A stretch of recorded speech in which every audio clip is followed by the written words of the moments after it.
Gobierno de México.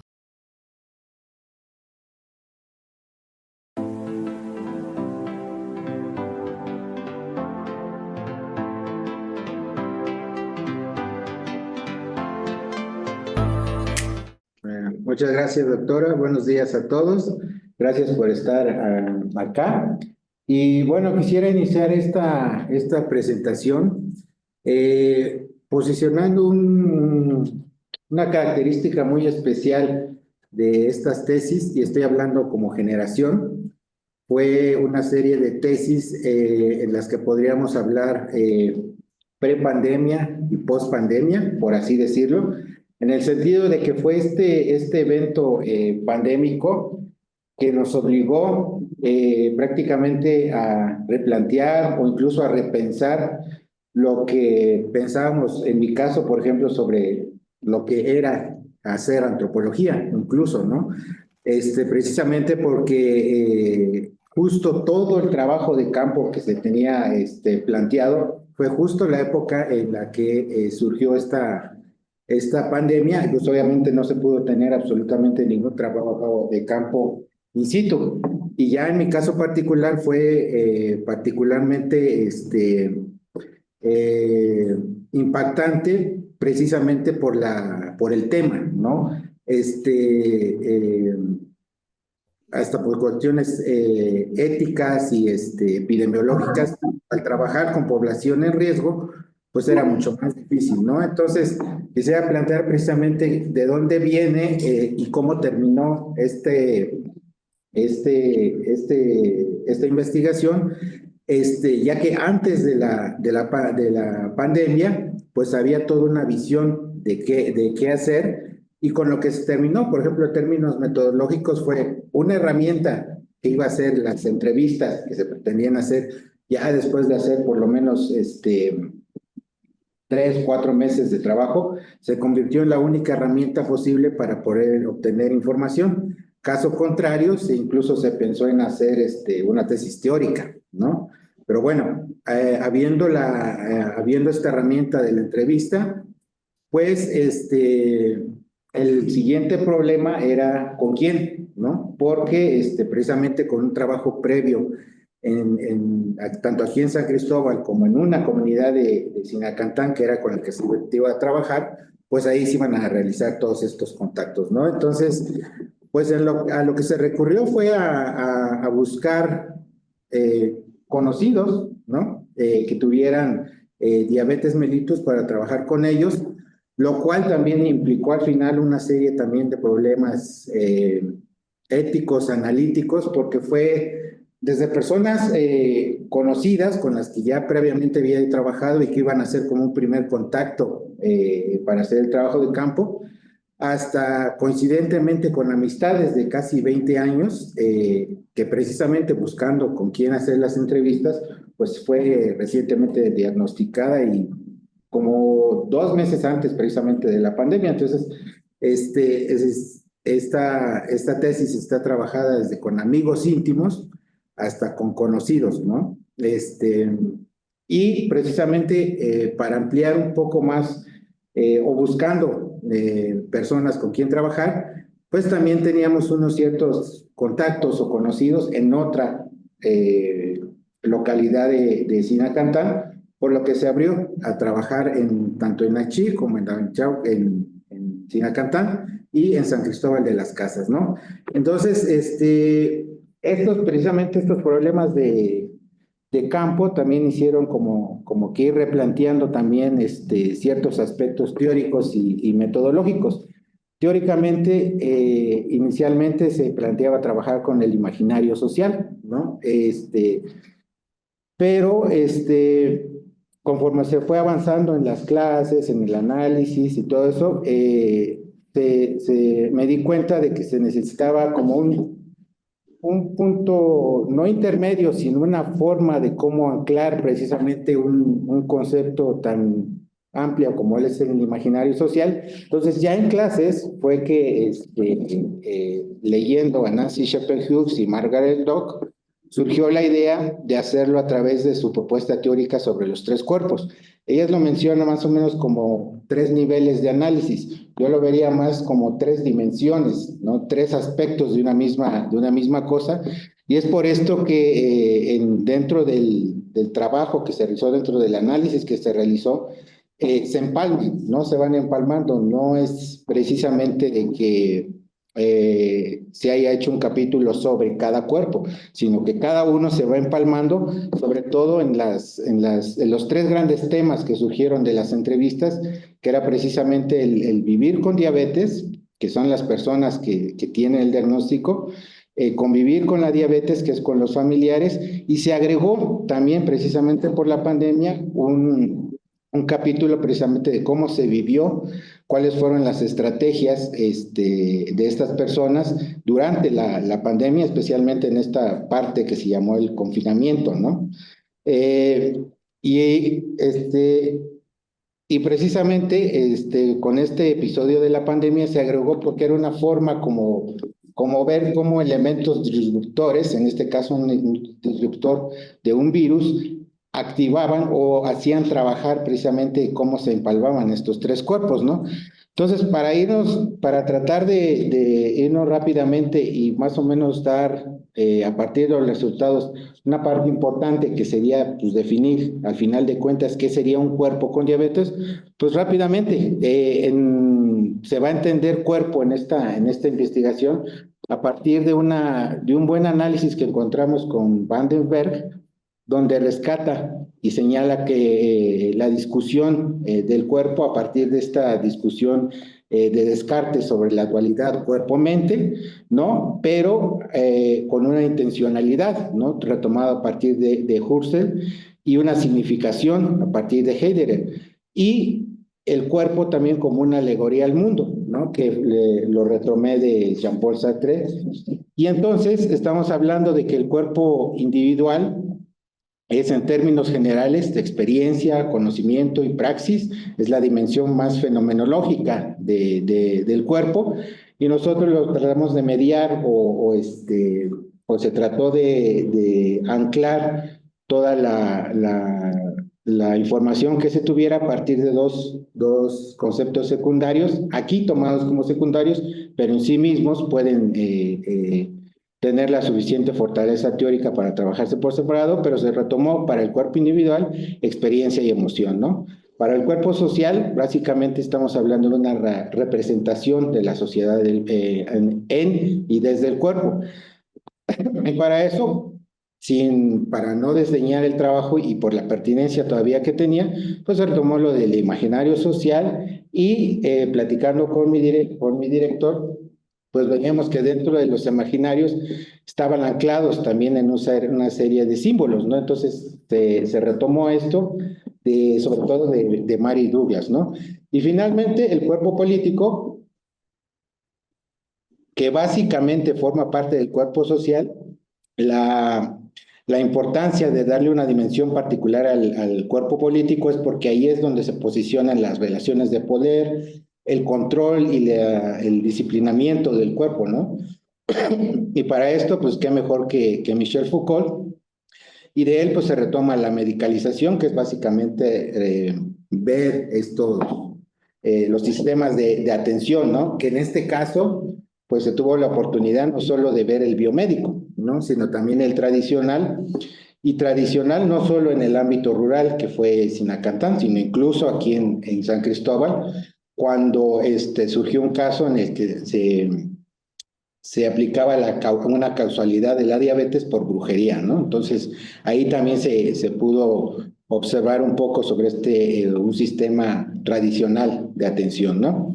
Y las tecnologías del yo, que están dentro de este ámbito de la agencia social y todo eso, pero tiene una particularidad que me llamó mucho la atención, que es esto y aunque no lo tiene muy bien refinado, porque fue al final de su vida, aunque no lo tiene muy bien refinado, esto de operar con el cuerpo y el alma, ¿no? Esto de ocuparse a sí mismos, conociéndose, pues creo que adquiere una dimensión que es bastante factible, sobre todo con la dimensión fenomenológica que se pretendió manejar en un cuerpo, en el cuerpo individual, ¿no?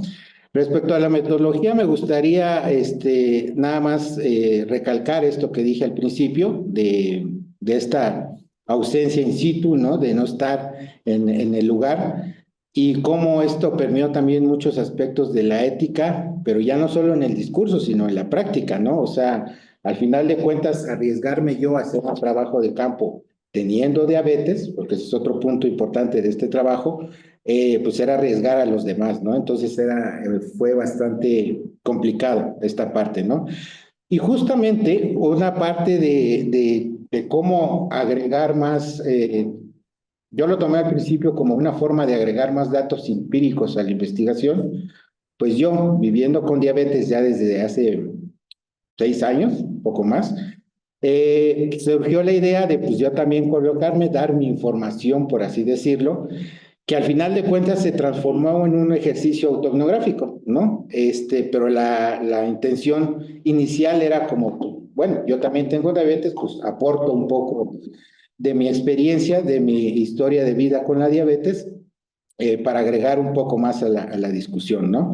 Que terminó siendo, como repito, un ejercicio autoetnográfico, pero como esto no se planteó desde un principio, sino ya estando casi casi en el trabajo de campo, por así decirlo, virtual, fueron 9 entrevistas telefónicas y por WhatsApp, mensajes de WhatsApp. Pues este elemento etnográfico sí implicó un poco más de dificultad porque implicó, y esta fue una de las recomendaciones también que recibí, de eso mismo, ese mismo ejercicio analítico que hice con los interlocutores, hacerlos conmigo mismo. Entonces, no habiendo planteándolo desde un principio, al momento sí costó un poco de trabajo, pero me gustaría, en este espíritu de cómo este ejercicio topográfico con la diabetes significó para este trabajo, pues bueno, independientemente de los temas que abordé, que me autoanalicé, pues me gustaría señalar pues cuál habría sido mi aporte, por así decirlo, a ese análisis. Y yo lo retomo desde esto, desde lo que teóricamente se llaman las culturas de edad, ¿no? Que básicamente son imágenes culturales creadas a partir de esta interacción entre hegemonía y cultura parentales. ¿Qué quiere esto decir? Que pretendo abonar desde una perspectiva generacional cómo es que se conforma este sujeto ante la diabetes de mellitus, en este caso niñez y juventud, porque precisamente esa conformación es la que va a posicionar el cuerpo político. Quiere decir, la forma en que uno actúa y responde ante los imponderables de la diabetes mellitus, ¿no? Entonces, de manera propia, para mí, en este ejercicio cronográfico, la diabetes mellitus es una encarnación de un sistema global fallido. Es una ganancia obscena de una cúpula que orilla a priorizar estados de salud. Es una consecuencia de un sistema mercantilizado del padecer y del padecimiento, generando cuerpos enfermos. La diabetes mellitus, para mí, en este ejercicio autográfico, activa la escucha sistemática y atenta del cuerpo. Replantea lo bueno y lo malo de la historia social e individual de vida. En este caso, la diabetes mellitus, la culpa solo sirve para sobrevivir, pero esta culpa hecha conciencia actúa hacia la transformación del individual y del social. Y finalmente, la diabetes es un estado tanto bueno como malo que transforma en aversión o agrado aspectos tan banales como trascendentales de la vida. Banales, me refiero, por ejemplo, desde disfrutar o desagradar una rebanada de pastel, y trascendentales como la crianza de un hijo, ¿no? Entonces, ya en el capítulo 5 después de este ejercicio autoetnográfico, pues ya trabajo propiamente con los interlocutores, comenzando con los que viven con la diabetes. Y de este capítulo solo quiero resaltar más o menos como los aspectos que más interesaron o surgieron dentro de las entrevistas, que era precisamente esto de antes de la diabetes, ¿no? ¿Quiénes eran estas personas antes de recibir un diagnóstico de diabetes? El diagnóstico propiamente, que es como el elemento disruptor en esta etapa de su vida. las estrategias que tienen o han tenido o que pretenden tener también frente al vivir con la diabetes. Y en esta etapa de la diabetes de ellos, se conformó un grupo más o menos homogéneo, por así decirlo, de personas que viven entre 3 y 10 años con diabetes sin complicaciones graves, aunque sí hubo un par de casos en los que sí habían pasado con procesos de descontrol bastante fuertes, pero con consecuencias graves me estoy refiriendo a problemas renales, por ejemplo, o amputaciones, ceguera, cosas de ese tipo, ¿no? Este grupo todavía no llega a eso. Entonces, en ese sentido, pues también se pudieron ver ventajas, incluso de vivir con la diabetes, y pues las obvias desventajas de estar con ese estado de salud, ¿no? En el siguiente capítulo está el capítulo de convivir, que son los familiares. Y aquí quiero puntualizar que para esta investigación, la única diferencia entre familiares y alguien que tiene la diabetes es que una de ellas no tiene una atrofia en un órgano, que no tiene un síndrome metabólico que no le permite aprovechar la glucosa. Esa es la única diferencia entre alguien que vive con la diabetes y alguien que convive con la diabetes. Y en este caso fueron familiares cercanos que pudieron o no formar parte o ser cuidadores, ¿no? Y existen rangos de diferente tipo. O sea, existe una hija que efectivamente se asume como cuidadora de su madre, pero también existe, por ejemplo, se entrevistó a una hermana que es más bien crítica hacia las estrategias y la forma en que su hermano está llevando la diabetes. Entonces, en ese sentido, su cuidado, por ejemplo, se enfoca más hacia sus sobrinos, ¿no? Pero respecto a su hermano, que es quien vive con diabetes, es bastante crítica con eso, ¿no? Entonces, de los familiares, pues los principales aspectos que surgieron fue precisamente estas emociones, sobre todo el miedo por la incertidumbre propia de la diabetes, adjudicada, digo yo, precisamente a no vivir biológicamente la diabetes, ¿no?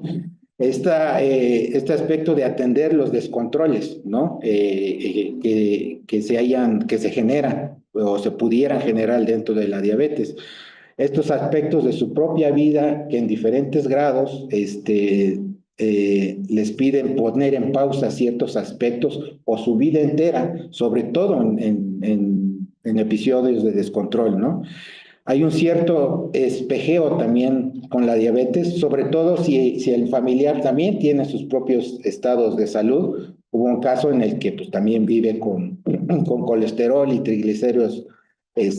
triglicéridos, pero por ejemplo, al espejearse también con la diabetes, pues surgieron en su aspecto existencial, su esposo es el que tiene diabetes, pues incluso en replantear hasta su vida en pareja, ¿no? Porque como comparten prácticamente las mismas terapias, ¿no? Medicamento, régimen alimenticio, ejercicio también, pues incluso funcionó para su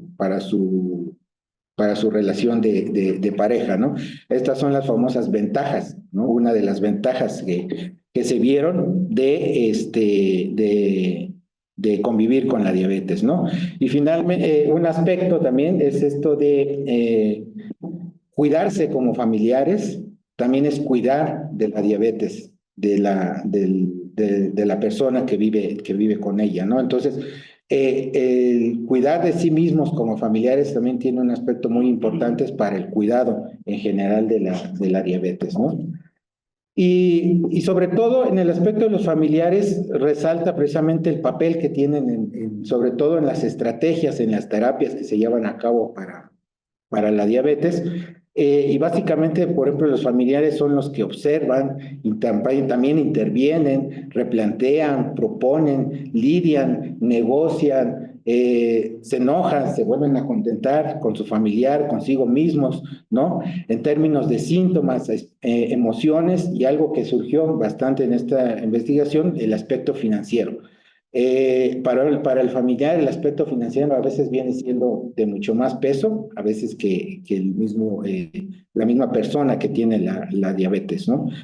Eh, Ya para el episodio de la epidemia, en pandemia, que así se llama, que es este ejercicio un poco analítico, descriptivo de cómo se vivió la pandemia de SARS-CoV-2 teniendo diabetes mellitus, pues básicamente estamos hablando de un disruptor biológico, es decir, el SARS-CoV-2, en una normalidad diabética que ya se venía viviendo, controlada o descontrolada, como sea. Era una normalidad que se tenía, había un cierto grado de certeza sobre cómo vivir o sobrevivir la diabetes.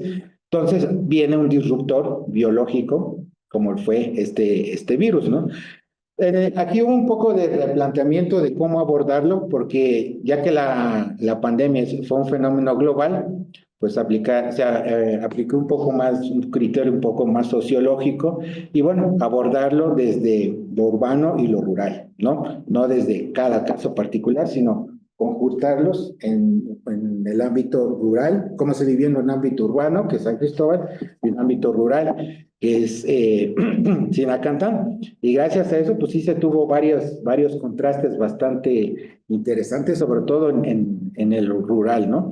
Entonces se abordó en tres aspectos básicos, que fue cómo se vivió el confinamiento, a partir de esto que se llamó Jornada Nacional de Sana Distancia, cómo fue el cuidado de la diabetes durante esta etapa y las posibles implicaciones que se haya tenido, ya sea con la diabetes mellitus o con la pandemia misma, ¿no? Eh, en conclusión de este capítulo de la pandemia, surgió algo que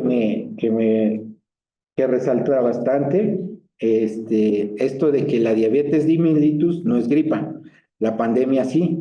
Y esto básicamente quiere decir que la diabetes mellitus, al ser crónica, eh, dure lo que dure la pandemia, tendría que acabar. La diabetes mellitus no, esa va a seguir. Dura lo que durara un contagio de pandemia, incluso con la muerte, ahí terminaba, ¿no? Pero la diabetes no. Entonces, esto es algo que una de las entrevistadas, de las interlocutoras mencionó que me llamó la atención, ¿no?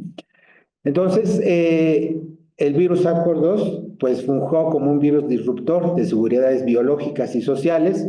Estas imágenes del COVID, ¿no? El respirador, los hospitales, la falta de respiración, todo esto, más la diabetes mellitus, por lo menos al principio, cuando no se tenían tantas certezas sobre estas comorbilidades, pues sí agregó muchos picos de miedo y angustia, ¿no? Pero finalmente con todo esto, hubo como una vuelta a la normalidad, ¿no? Esto de volver hacia lo viejo. Es algo que he estado como detectando, incluso acá en el ámbito académico, de que después de la pandemia dijimos, bueno, se acabó y vamos a seguir con lo mismo, ¿no? Entonces, eso como que está un poco latente, todavía como que no se tiene conciencia realmente del impacto que tuvo tanto biológica como socialmente, ¿no? Y finalmente, pues bueno, llegamos a esto de finalmente qué es un cuerpo con diabetes mellitus. Entonces, y voy a mencionar algunas conclusiones muy breves para no alargarme y dar paso mejor a las dudas que pueda haber. Pero, por ejemplo, todos los posicionamientos políticos que se pudieron documentar son de aspecto crítico hacia las terapias medicalizadas, ya sea biomédica o ya sea tradicional. Aunque se crean en las dos, se crea solo en una y se sigan, estos posicionamientos siempre van a ser críticos. ¿Por qué? Porque está de por medio eh, la experiencia personal respecto a la diabetes, ¿no? Ahora sí, hablando un poco de la muerte, ¿no? La muerte detona una respuesta contestataria, haciendo de la diabetes mellitus una lección de vida. Y lección de vida, y ver a la diabetes como lección de vida, permite ver incluso sus ventajas, o sobre todo sus ventajas. La diabetes mellitus como incurable dicta precisamente en lo que se ha fallado, en lo personal, en lo familiar, en lo social, ¿no?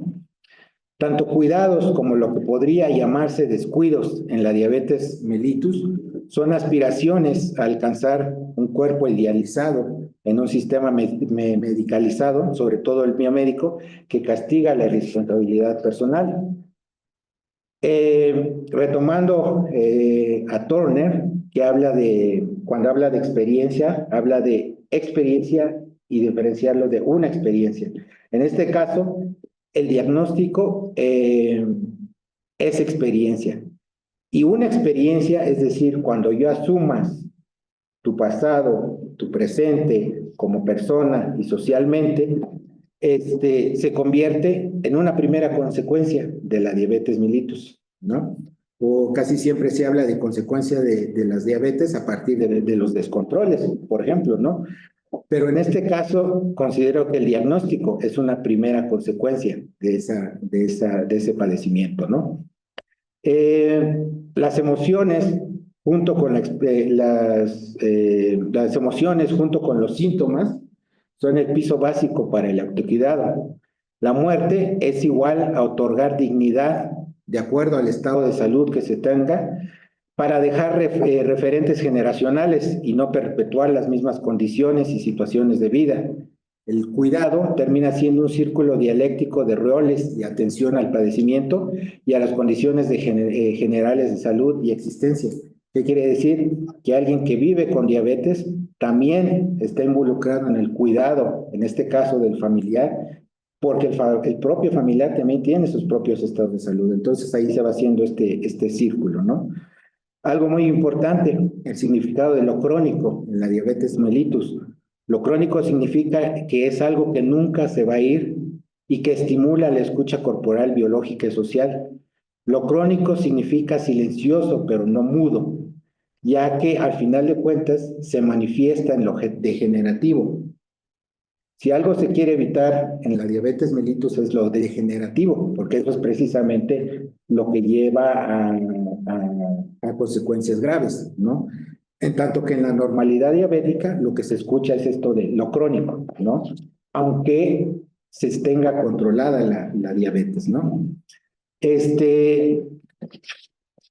Y creo que hasta ahí dejaría un poco estas conclusiones, no sin antes mencionar, por ejemplo, en términos de la medicalización, por ejemplo, las diferencias que se vieron entre este sistema biomédico y este sistema tradicional, que básicamente en términos, por así decirlo, comparativos, pues la causalidad que tienen, la meta que tienen cada uno y la racionalidad que la subyace, ¿no? Por ejemplo, el sistema biomédico, la causalidad es individual, con determinantes sociales, obviamente, pero básicamente es individual, mientras que en un sistema tradicional la causalidad es colectiva, con implicaciones individuales. Por eso la plática, el rezo, el comunicar los problemas y estar al tanto de la problemática comunitaria, por ejemplo, es importante precisamente en las terapias individuales, ¿no? En términos de la meta, pues el sistema biomédico, pues la meta es la eficacia, quiere decir la funcionalidad de la persona, ya sea orgánica o social también, ¿no? Pero su funcionalidad. En tanto que en un sistema tradicional es como lo que podríamos darle la eficiencia, es decir, está más enfocado hacia el bienestar de la persona, ¿no? En términos más subjetivos, ¿no? Y la racionalidad que subyace básicamente un sistema médico es la subjetividad explicada racionalmente, mientras que en lo tradicional lo subjetivo también es racional, o sea, no está disasociada la subjetividad de lo racional cuando se atiende en un sistema tradicional. Esto es básicamente a partir de lo que se pudo ¿cómo se dice?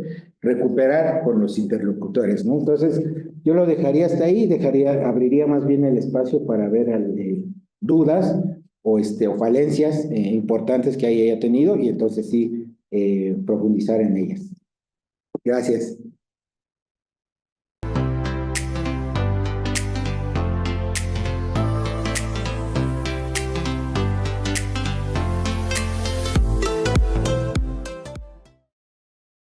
Gobierno de México.